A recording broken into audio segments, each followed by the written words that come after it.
हमारे साथ डॉक्टर आनंद सिन्हा जी हैं। पेशे से चिकित्सक हैं और कार्डियोलॉजिस्ट हैं, यानी कि हृदय रोग विशेषज्ञ हैं। यहीं जवाहरलाल नेहरू मेडिकल कॉलेज अस्पताल में कार्यरत हैं और निजी प्रैक्टिस भी करते हैं। इस समय भागलपुर के अलग अलग हिस्सों में बाढ़ की पूरी तरह से चपेट लोगों ने झेली है। चूँकि पानी तो अब गिर रहा है, घट रहा है, लिहाजा राहत शिविर में रहने वाले लोग और जहाँ से पानी खत्म हो रहा है तो वहाँ पर बीमारियाँ कई तरह के जन्म ले रही है। इसी बिंदु पर बातचीत करेंगे हम डॉक्टर साहब से। चूँकि भागलपुर में तो काफ़ी बाढ़ रहा डॉक्टर साहब। बाढ़ का कहर बहुत है। सबसे पहले नमस्ते आपको इकरामुल जी। आपका हम लोग अब इस समय सबसे बड़ी समस्या ये है, जो लोग राहत शिविर में रह रहे हैं या जहाँ से पानी छट गया, उन सबको नई नई बीमारियाँ हो रही है। तो वो बीमारियाँ कैसे बचनी चाहिए? सबसे पहले तो जो त्रासदी होती है जो पानी के जल जमाव के कारण होता है, वो तो एक अलग सा समस्या है जो कि हमारी सरकार उससे लड़ती है और लोग क्या झेलते हैं वो तो सब पता ही है। लेकिन एक बहुत बड़ी समस्या तब आती है जबकि पानी घटने लगता है। जब पानी घटने लगता है, लोग राहत शिविर में हैं या अपने जगहों पे जहाँ पे हैं उनका घर जहाँ पे पानी कम हो रहा है वहाँ पे लौट रहे हैं, वहाँ क्राउडेड प्लेसेस जो बहुत भीड़ वाली जगह है वहाँ पे रह रहे हैं, तो 3 तरह की बीमारी बहुत ज़्यादा फैलती है। पहली जो खान पान होता है उसमें जो स्वच्छता मेंटेन होना चाहिए वो हम लोग का हो नहीं पाता है। उस तरह की डिफ़िकल्ट स्टडी, न हाथ धोने की सुविधा है, न किसी चीज़ को आपको गर्म करने की सुविधा है।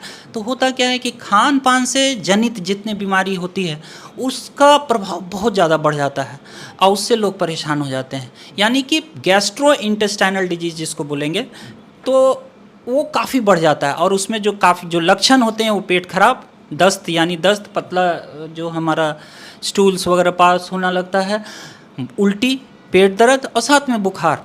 ठीक है, तो इसको हम लोग नॉर्मल तौर पे गैस्ट्रोएंटराइटिस बोलते हैं। उसमें डायरिया, वॉमिटिंग और डिहाइड्रेशन होता है। तो ये बहुत बड़ी समस्या होती है। एक दूसरा जो समस्या आता है कि जब पानी कम होने लगता है तो जल जमाव की तरह व्यवहार करने लगता है और वो जल जमाव में हमारे तरह तरह के मच्छर और तरह तरह के फ्लाइज जो है पनपने लगते हैं। तो जितना भी मच्छर और वेक्टर बॉर्न डिजीज़ है हमारा, वो वेक्टर बॉर्न डिजीज़ की जो इंसिडेंस है वो काफ़ी बढ़ जाती है। और उसके जैसे कि उसमें मलेरिया आ गया, डेंगू हो गया और चिकनगुनिया हो गया, ये सब जितनी चीज़ें वो बढ़ जाती है। तो एक तो खान पान की समस्या, दूसरा आपको वेक्टर बॉर्न डिजीज़ की समस्या, और तीसरी जो होती है कि चूँकि बहुत क्राउडेड प्लेस पे हैं तो जो रेस्पिरेटरी इन्फेक्शन होता है, हम लोग जो सांस की बीमारी है उसमें भी बढ़ोतरी होती है, जिसमें कि सर्दी, खांसी, बुखार, मतलब वायरल इलनेस का भी प्रकोप बढ़ता है। तो ये 3 चीज़ काफ़ी परेशान करता है। इनसे कैसे बचा जा सकता है? शुरुआती तौर पर जो लोग थोड़े से जागरूक अगर हैं तो वो खुद को कैसे बचाएं? नहीं, हमारा और सरकार का तो काम ही ये है कि वहाँ पे जो बेचारे गरीब लोग हैं, गरीब हैं नहीं हैं, जो भी हैं जो कि इस त्रासदी को फेस कर रहे हैं, उनको कैसे हम लोग शिक्षित करें, जागरूक करें कि वो ये समझें कि अपने को बीमार होने से कैसे बचाना है।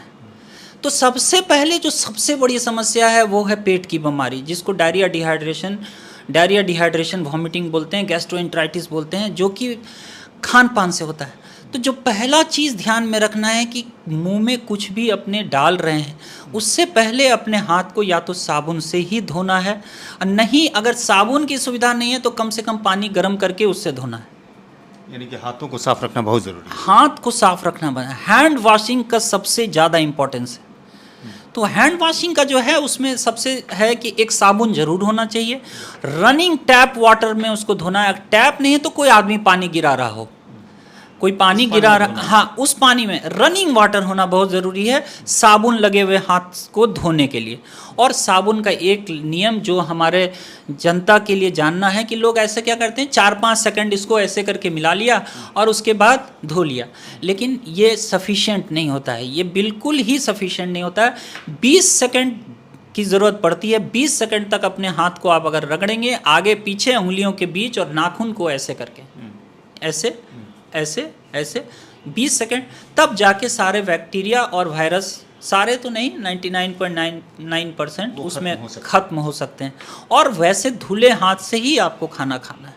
दूसरी बात, जो भी आप सब्जी वगैरह है तो इतने ख़राब स्थिति में तो कोई वेजिटेबल वॉश वगैरह मिलेगा नहीं, लेकिन जो भी है आपके पास अगर एक चूल्हा है तो आपके पास एक बहुत बड़ी सुविधा है कि आप पानी गर्म कर सकते हैं। तो खौलते टेम्परेचर का जो पानी होता है, इससे आप किसी चीज़ को भी अगर धो दिए तो वो समझिए कि वो साबुन से धोने से भी बेहतर हो गया।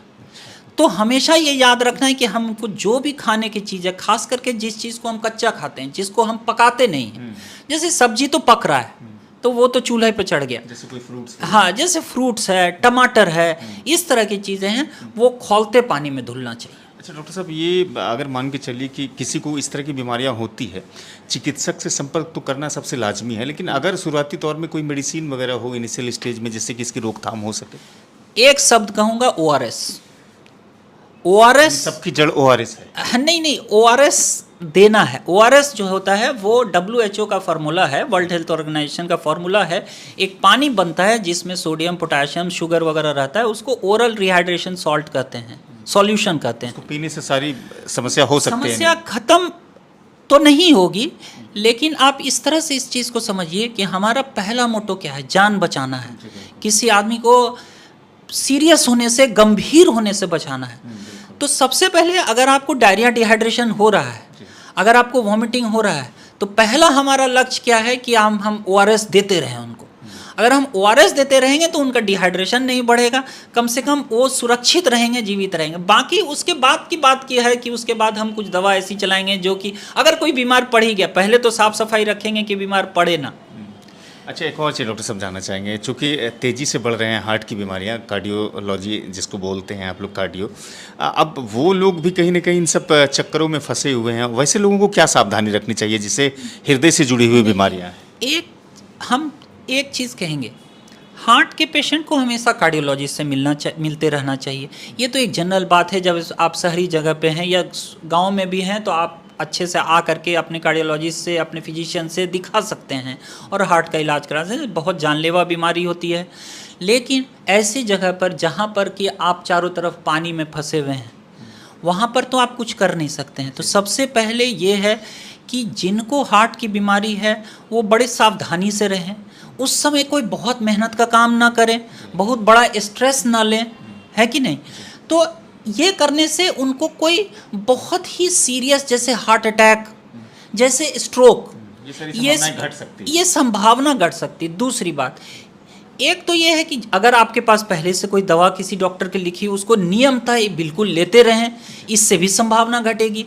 और तीसरी बात जो कि सबसे ज़रूरी है, हमको अपनी जनता को CPR के लिए शिक्षित करना है। CPR मतलब कार्डियो पल्मोनरी रेसिस्टेशन, आम पब्लिक को करना है। इमरजेंसी में कैसे CPR इमरजेंसी, क्योंकि हार्ट का पेशेंट कहीं सीरियस होता है, आप क्या करेंगे, सबसे पहले हॉस्पिटल दौड़ेंगे, लेकिन हॉस्पिटल कहाँ दौड़ेंगे, चारों तरफ तो पानी से घिरे हुए हैं।